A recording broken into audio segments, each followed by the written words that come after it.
Trust Khaki, they said. She knows how to do makeup, they said. I think this is going really well.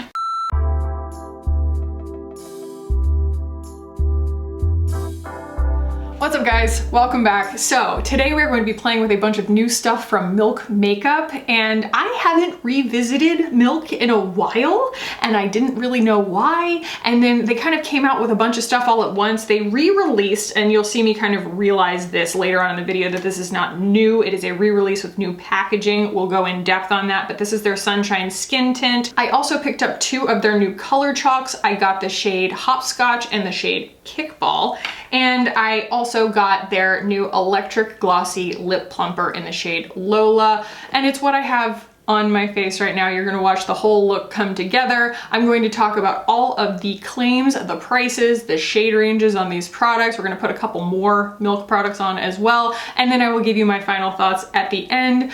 Does it get a little dicey at points? Yes. Do I get a little complainy at points? Yes, but it does come together, so I hope that you enjoy it. Without further ado, guys, let's go ahead and jump in. So it would appear that you guys are into the new upload schedule, so thank you for your positive feedback. You know, if I'm gonna go full time, I really don't feel satisfied at the end of my day if I didn't just do everything I possibly could at a breakneck pace until I absolutely crashed out at the end of the day. That's my process. Thank you for continuing to watch even though I'm uploading more content than any human really wants to watch. I have my sunscreen on already. I'm wearing the Supergoop Daily Dose on top of my moisturizer. I am breaking out right now. I don't know what's going on. But I'm not going to pick it, so you can't really see it that well, but oh my god, that one hurts so much. Okay, so I got this in the shade Fair. I think it is the lightest shade. Sephora's doing something really weird with their displays right now, where they will have kind of a front display in the store, at least in my store, where they show new makeup, but they won't have all the shades there. And then you have to go and find that brand's like larger kiosk in Sephora to see all the shades, but you wouldn't know just by looking at that first one that there were more shades. So they had, you know, like 6 shades of this when I think that there are a lot more than that. They had like 5 shades of this when there are definitely a lot more than that. And we talked about how the Kosas display had like 5 of the shades of their setting powder when there were actually, God, I mean like 8 or 12 or something crazy like that. So I think that's a weird thing to do, Sephora. Another thing that's a weird thing to do is this being the way that you would dispense your foundation. Can I just put in a vote for why? This is so unnecessary. And I think Milk is kind of like, I don't know. I don't want to just like kick this video off by being really like negative and critical, but this feels like greenwashing to me because they're like, oh, we're gonna give you this paper wrapped little multi-use pigment, and isn't that so much better than something that's in a pan that's disposable? And yet it's inside of a little plastic container, and that's how it travels with you. So really, like, what have we saved here? And this is the most excessive, unnecessary situation. Why not just put it in a pump? Like, how dumb is this? You can't blend it with this, you know? And when you get done putting it on, you have to pump more out. It's not like as you roll this, it dispenses more. You eventually stop dispensing it. This is silly. Oh, I was gonna start with the Hydro Grip. Oh well. The Hydro Grip Primer is great, but I do like the LYS Beauty one better. It is less expensive and it is grippier. All right, so, I mean, did that do anything? I'm gonna do this, and I'm just gonna put it on my sponge. I'm just gonna buck the system here, so I can at least see where it's going. I mean, that is a very, very, very low coverage situation. I don't really know how to feel about it, you know? It's fine. It's not really giving me a lot of like camouflage or coverage. It's also not really giving me any kind of like luminosity. Yeah, I'm actually really glad I didn't use that primer because this is like drying down more than I want it to. One thing that I did notice when I wore it yesterday, because I powdered it, don't powder this. It will kind of soak up the powder and really break up and get like not that cute, at least on dry skin like mine.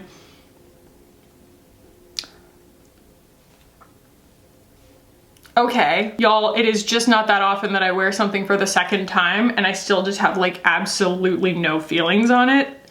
The biggest thing that I have feelings on is the ridiculousness of this container. It's just silly. All right, let's put some concealer on and try and brighten up the game here, because this is definitely giving me like, if this is the fairest shade, it's pretty dark. Putting something on top of it that I know that I really like sets it in such stark contrast in terms of performance. I'm just like, oh yeah, that's what something feels like when it goes on really easily and noticeably well. And the Kosas is just such a really lovely texture and it blends so easily. And I feel like the foundation that I just put on really wanted to like show all my pores, and it just didn't do what I expect a skin tint to do in terms of just like a really nice blurring effect. Plus, I don't know, I don't want to belabor this, but like skin tints are really for the purpose of like being able to put on with your fingers. They're supposed to be low maintenance, and that was just about the most fussy little tool, you know, disguised as making your life easier.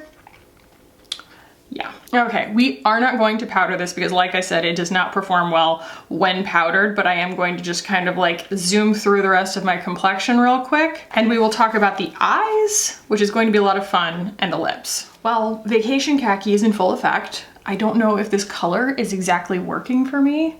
It might be just a little bit too dark, but I tried to just go with it. We're looking very tan at the moment. I'm gonna hold off on doing my blush until we have the eye situation done. I'm really excited to try these. I've tried everything else that I'm using today. These I'm completely new to.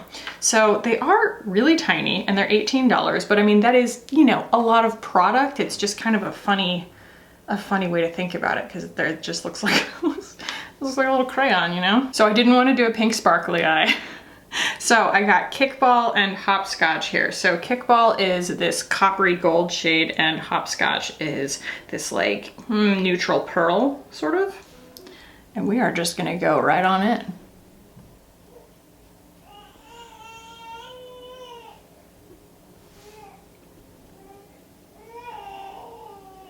I'm gonna try and blend this, see if it behaves just like regular eyeshadow. I would say that it does.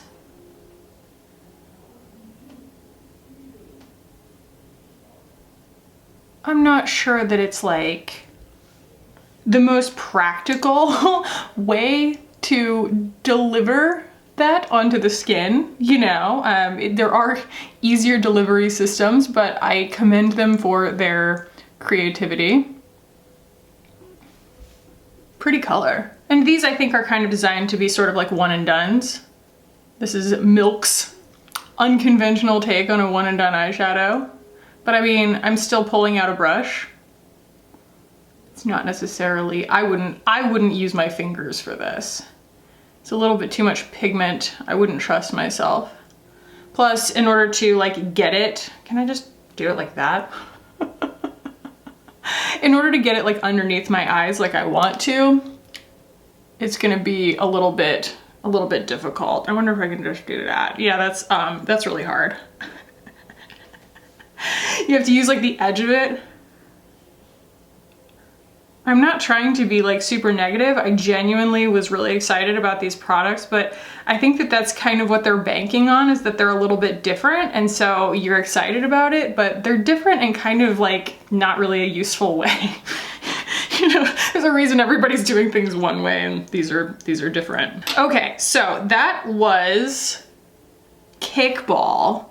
Let's go with Hopscotch.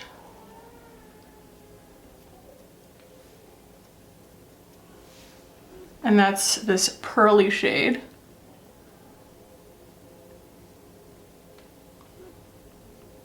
They do blend really nicely.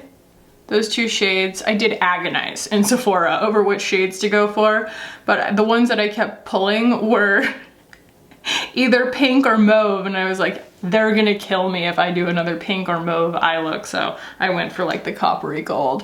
All right, let's see what happens if I take this on my finger and try and, yeah, that works. That works.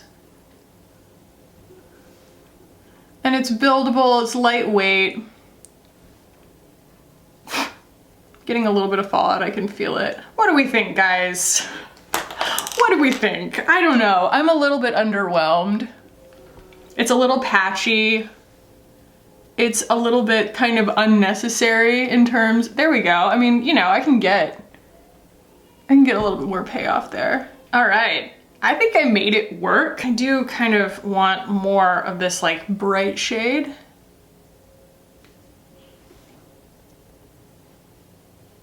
So I should articulate what the texture of these is like. They are called chalks, color chalks. And so I want to make sure that you guys know these are kind of chalky. I don't think that that's an insult. They called it that. They're not creamy. There's nothing balmy, creamy, emollient at all about them. They are very much just like a very powdery kind of scratchy texture. And then you, I guess, just drop them right back in there and that's how you store them. All right, what color blush should we go for with this? I'm feeling very Caribbean right now, so I think we're gonna go for something pink. Raspberry. Oh yeah, khaki, go in, go off.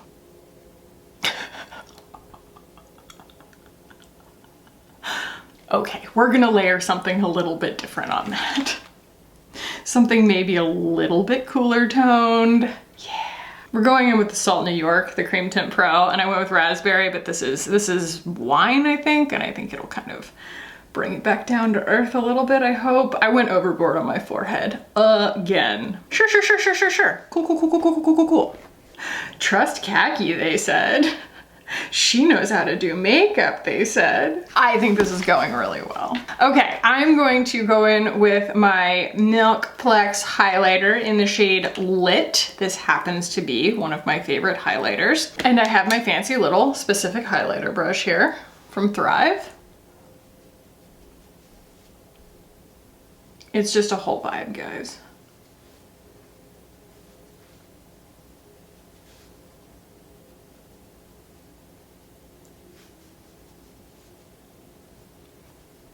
Okay, hold please. I'm going to finish my brows and my mascara and everything and I'll be right back with you. You know what? We're just a whole mood today and I'm just gonna embrace it. So let's go ahead and do some lips. Like I said, I picked up this electric glossy lip plumper and I'm going to be using it with my khaki lip liner. It is just a really beautiful like mauve clear kind of shade.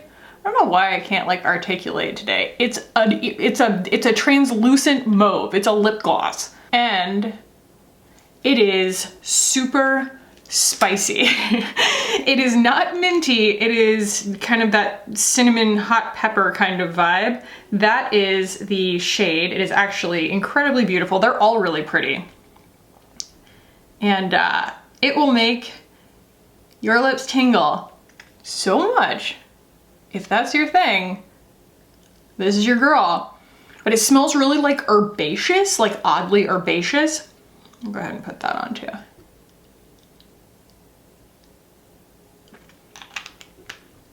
Oh, let the tingling begin. All right, fam. I don't hate this. I actually think it's a really pretty look. It's very different, off the beaten path for me, but I like it a lot. I don't typically wear bright pinks. I don't typically wear like kind of orangey copper eyes. So yeah, for those of you who are always wanting me to step outside my comfort zone, we're a little bit outside of my comfort zone. So let's pull up these products and talk about the claims. Oh, my lips be tingling. My lips be tingling. Fam. Oh, they're just gonna keep doing that. It feels like when your foot falls asleep.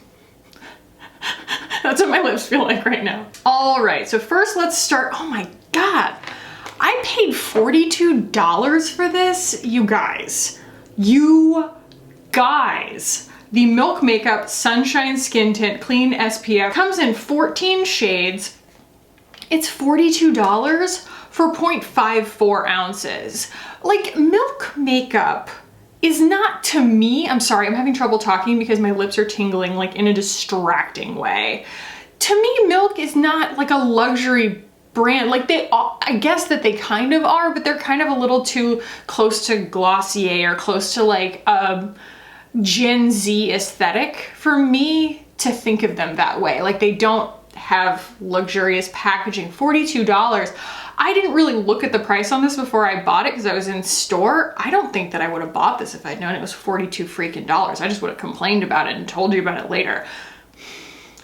that is excessively expensive and you don't even get a full ounce. No silicones. Oh, refill available. Interesting. Reef Safe SPF, natural finish, light coverage, and clean at Sephora. What it is, an improved, clean, silicone-free skin tint that provides light coverage. So improved, I wonder if it's like an iteration on one that they already had. With weightless feel while moisturizing with natural oils for a dewy finish and protecting with Coral Reef Safe Broad Spectrum SPF 30 sunscreen. The Coral Reef Safe that they have is the non-nano zinc, but then they also have homosalate, octosalate, octocrylene, titanium dioxide, zinc oxide. So it is both mineral and chemical sunscreen. I want to talk about this refill situation. Like if you're gonna put refill available, then I should be able to click that and then get a refill. Are my lips plumper because they feel like they're levitating off of my face right now? Yeah, it bothers me that they're showing people putting this on with their hands because it's impossible to get it out onto your hands. It's really frustrating. We've upgraded the Sunshine Skin Tints SPF 30s mess-free, TSA friendly packaging to create a smoother application. The new bigger click button releases a seamless flow of product into the iconic glass roller ball that doesn't clog or get stuck. Simply pump, roll, blend, go nice. Airtight packaging means your formula won't oxidize and change over time. Now comes in a paper box instead of a plastic tube. Box is made of 100% post-consumer. All labels, new sustainable refill cartridges coming soon. Got it. Okay, so this is not a new product. This is just a new... Why did they say, because it's just a new package? Well, I'm here to tell you, airtight, sure, but like, ew. And also, as you're rolling this on your skin, it's gonna be picking stuff back up into it. And the refill cartridges don't exist yet. I hate when people bring nothing but promises to the table. If you're gonna do that, then, you know, release it all at once. I just wanna know how much the refills are going to be because $42 for half an ounce of product is pretty crazy. I'm literally so distracted by the feeling on my lips right now. Okay, the electric glossy lip plumper is $25. These prices, guys. The active ingredient is Sichuan pepper. That would be the tingle. You know, they always describe Sichuan peppercorns as giving your, like, numbing your tongue. That's what's happening on my lips right now, and it's odd. It's straight up odd. All right, and then we will talk about these eye things. Color chalk. Oh wow, there are even more shades than they had even at Sephora. I would have gotten like blue. All they had was like the really wearable shades, you know? They had like just the pinks and the browns and like, I could have sworn they had something a little bit wilder, like a blue or a green, but they didn't have it in store. So clean, handmade, and extruded powder pigment in a solid stick format glides on smooth for buildable payoff on eyes, cheeks, and lips. I would never. Comes in peel off wrapper and portable reusable tube. A reusable tube, but you're gonna get the tube every single time you buy it, so why would you give a crap that it was reusable? And I'm not necessarily saying that like every brand out there needs to be, I mean, they should be doing the most when it comes to sustainability, but just like stop greenwashing, stop like tricking, like trying to trick me into thinking that you're doing more when you're not really doing anything differently. Yeah, these are $18 a piece and each one is 0.09 ounces. So let's move into my final thoughts on these, shall we? I promise you guys, I did not come into this wanting to just be negative because, you know, I bought these products. I want to be excited about them, but I think that everything is overpriced by about $5. I think that this should be $5 less. I think this should be $5 less. I think these should be $5 less. Like, that would make a lot more sense to me. And I also don't appreciate the fact that this being sold as something new, it's just a repackaging, and I don't consider this packaging necessarily an improvement. Yes, it comes in a paper box, who cares? It could come in no box and be totally fine. And the delivery system is still, I'm assuming that this was how it was, their iconic glass ball delivery system. It's still pretty annoying to use. And I'm not even really sure that I like it that much, you know, on my skin. I have it, so I'll probably use it, but you know, it's It's fine. It's not super versatile. That's what I found with their stick foundation too. It just doesn't have a lot of variability in terms of coverage, and it doesn't have a lot of variability in terms of like wearing powder on top of it and stuff like that. It's like it has one way that it wants you to wear it and that's it. And it's like, you know, I'm not gonna tell you to buy something like that, especially when it's, I mean, it's fine, but I have plenty of skin tints that do a better job than this with a better shade match than this. I don't own anything like this. That is something. That is something worth mentioning. I like the color of this. Again, I got this in the shade Lola, and it is like a mauve shade. You should be warned if you've never experienced Szechuan pepper, or if you have, like, just understand that it really feels like when your foot falls asleep. Like, it's just that weird tingly static feeling, and it lasts a really long time. So it is effective, I guess, at plumping. Full disclosure, I do have lip filler, so don't like buy this thinking, oh my gosh, it's gonna make my lips look like that. You know, I already have a little bit of unnatural help, but I do definitely like feel the plumping properties. Do with that what you will. It's very pretty, but I'm not sure it's worth $25. And these, again, I mean, I'm not gonna belabor the overpricedness of it, but like, these are, they are not really as unique as they're purporting themselves to be. It's a very like axiology kind of thing where it's like, oh, it's a zero waste package, except that they understood, I guess kind of after the fact, that this was not going to travel well. And so they put them in these little plastic tubes. I think that a metal tube would have been really cool and actually reusable. This is just kind of like, you know, half-baked to me. And, you know, I've liked some things that I've had from Milk in the past, but there is, and I'm reminded now, a reason why I don't make a habit of trying all of their new products, because while I was able to get something pretty out of this, I just feel like it was a little too difficult for what it was, and it was a little too expensive for what it was. I don't mind paying for a luxury experience, but that was not a luxury experience. That was an arts and crafts experience at a luxury price. Yeah, guys, those are my thoughts on the new releases from Milk Makeup. Always just coming at you with the unvarnished truth. If you did find this valuable, do give it a thumbs up. If you want to keep hanging out with me on this channel, hit the button down below and subscribe. I would love it if you did. Thank you guys so much for watching and for hanging out with me today. I love you so much, and I will see you in the next one. Bye, guys.